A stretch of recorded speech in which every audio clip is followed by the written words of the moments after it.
મિત્રો તમે જોઈ શકો છો કે ગીર સોમનાથ જિલ્લાના કોડીનાર તાલુકાની અંદર આવેલી આ નદી એટલે કે સિંગોડા નદીમાં ઘોડાપુર આવતા આ એક રસ્તો બંધ થઈ ગયો છે અને સામેની બાજુએ મિત્રો આ એક રસ્તો અત્યારે હાલ ચાલુ છે કે જ્યાંથી વાહન વ્યવહાર ચાલુ છે મિત્રો।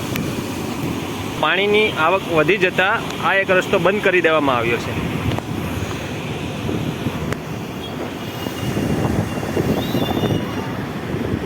તમે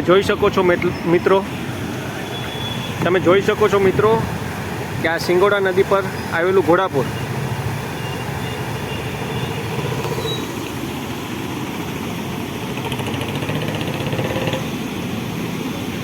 સતત ગીર સોમનાથના કોડીનાર તાલુકાની અંદર 3 દિવસથી પડી રહેલા અવિરત વરસાદને લીધે આજે સિંગોડા નદી પર ઘોડાપુર આવ્યું છે।